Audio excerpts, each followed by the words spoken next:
नमस्कार, मैं doctor Amit Tripathi BLLB second semester में। इस समय हम पढ़ रहे पेपर सेकंड पॉलिटिकल साइंस का सेकंड है फाउंडेशन ऑफ पॉलिटिकल ऑब्लिगेशन। इसमें हमने हॉब्स को पढ़ लिया, अब हम लॉक को पढ़ने जा रहे हैं। अंग्रेजी दार्शनिक और राजनीतिक विचारधारक जॉन लॉक का जो समय था 1632 से 1704 था। जॉन लॉक ने प्रबोधन युग की नींव रखी थी और जॉन लॉक ने प्रबोधन युग की नींव ही नहीं रखी थी, उदारवाद के विकास में महत्वपूर्ण योगदान दिया था। जॉन लॉक चिकित्सा के क्षेत्र में प्रशिक्षित थे। वे वैज्ञानिकी क्रांति के अनुभवजन्य दृष्टिकोण के प्रमुख समर्थक थे। जॉन लॉक का जो निबंध था मानव समझ पर निबंध में उन्होंने स्वयं को एक खाली पन्ने के रूप में प्रस्तुत किया, जिसमें ज्ञान और पहचान केवल संचित अनुभव से ही उत्पन्न होती है।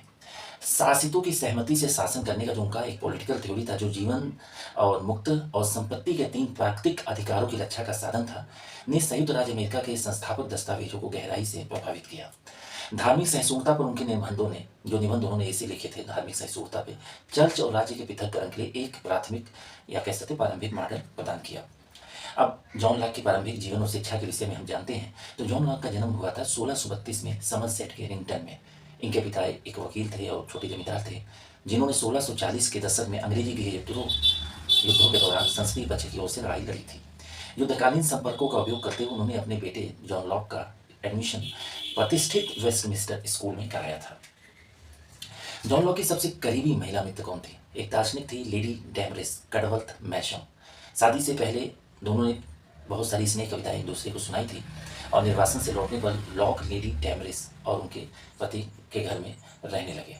1652 और 1667 के बीच जॉन लॉक ऑक्सफोर्ड के क्राइस्ट चर्च में छात्र थे, फिर वहीं पर लेक्चरर भी रहे। उन्होंने तत्वमीमांसा, तर्कशास्त्र और क्लासिक के मानक पाठ्यक्रम पर ध्यान केंद्रित किया। किस पर किया? तर्कशास्त्र, तत्वमीमांसा और क्लासिक के मानक सिलेबस पर ध्यान केंद्रित किया। उन्होंने चिकित्सा का गहन अध्ययन किया था और रॉबर्ट हुक, रॉबर्ट बायर और ऑक्सफोर्ड के अन्य प्रमुख वैज्ञानिकों के सहयोगी थे। 1666 में लॉक की मुलाकात सांसद एंथोनी एस्ले कूपर से हुई थी, जो बाद में पहले अर्ल ऑफ सॉफ्ट्सबरी बने। दोनों के बीच गहरी दोस्ती हुई, यानी एंथोनी और लॉक के बीच में गहरी दोस्ती हुई, जो पूर्ण संरक्षण में तब्दील हो गई। एक साल बाद लॉक को सॉफ्ट्सबरी के घर का चिकित्सक यानी डॉक्टर नियुक्त किया गया। उसी वर्ष उन्होंने सॉफ्ट्सबरी के बहुत ही संरक्षण किया, जिसके कारण उन्हें बहुत ही फायदा हुआ।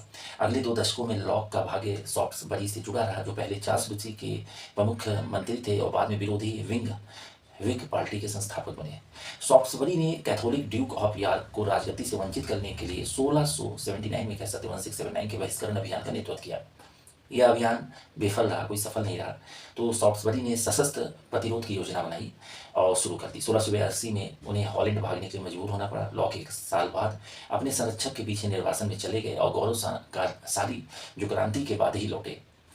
अब यहाँ पे मैं कुछ आपको बताना चाहूँगा जॉन लॉक के प्रकाशन पर। सॉफ्ट्सबरी ने अपनी दशकों की सेवा के दौरान जॉन लॉक के लेखन कार्य करते रहे। इंग्लैंड लौटने के बाद 6 वर्षों में उन्होंने अपनी सभी सबसे महत्वपूर्ण रचनाएं प्रकाशित की। लॉक के मानव समझ पर निबंध 1689 में जो प्रकाशित हुआ था, में मानव ज्ञान, पहचान और आत्मबोध के एक सिद्धांत की रूपरेखा प्रस्तुत की गई, जिसका बौद्ध युग के विचारकों पर गहरा प्रभाव पड़ा था। अब यहाँ पे आपको कुछ मैं बताना चाहूँगा कि टू ट्रीटीज ऑफ गवर्नमेंट 1690 में प्रकाशित हुई में लॉक द्वारा सॉफ्ट्सबरी के साथ अध्ययन के दौरान विकसित और परिष्कृत किए गए राजनीतिक सिद्धांत प्रस्तुत किए गए। राजाओं के दैवी अधिकार को अस्वीकार करते हुए लॉक ने कहा कि समाज आपसी सहमति से सरकार बनाते हैं।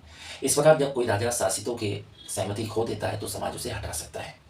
लॉक ने अपनी पुस्तक शिक्षा संबंधी विचार जो 1693 में प्रकाशित हुई थी, तो उसमें लॉक ने व्यापक पाठ्यक्रम और छात्रों के बेहतर उपचार के लिए तर्क दिया था।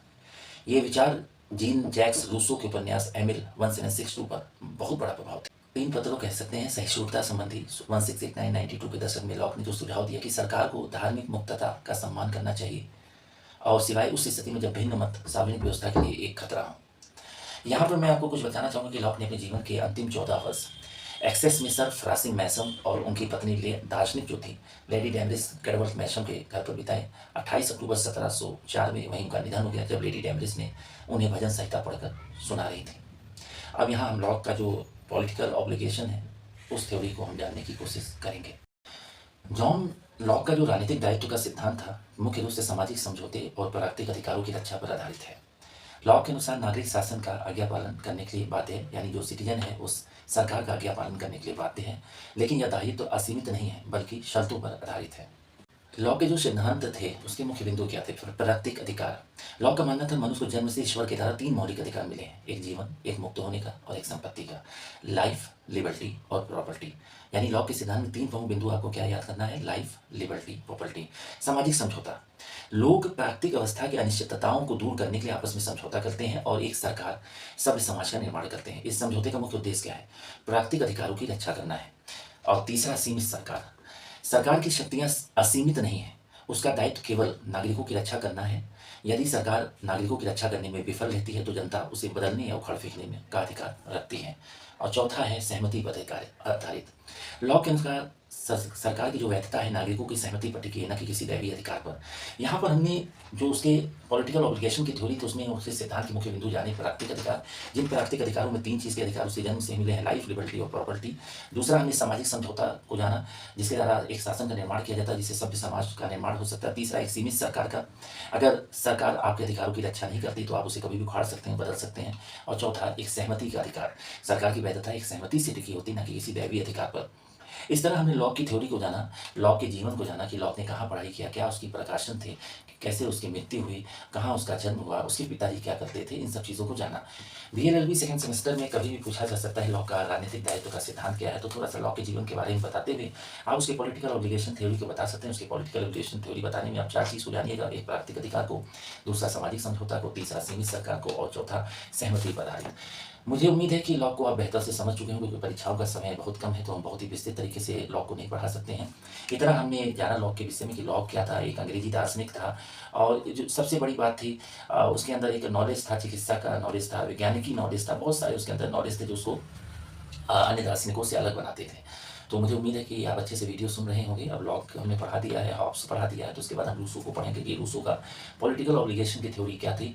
तो अगले वीडियो तक आपको इंतजार करना पड़ेगा। मुझे उम्मीद है कि अगर आपको एग्जामिनेशन से कोई भी दिक्कत होती है, परेशानी होती है, तो आप मुझे वर्किंग हावर में फ़ोन कर सकते हैं। मैं आपकी सहायता के लिए वर्किंग हावर में हमेशा उपस्थित हूँ। और मंगला देवी स्मारक ग्रुप ऑफ कॉलेज को मैं धन्यवाद देना चाहूँगा कि जिन्होंने इतनी अच्छी मुहिम चलाई है कि बच्चों को उनके घर तक ऑनलाइन एजुकेशन मिल सके, अगर वो ऑफलाइन नहीं आ सकते हैं। तो चलिए अगले वीडियो में फिर हम मिलेंगे। धन्यवाद, नमस्कार।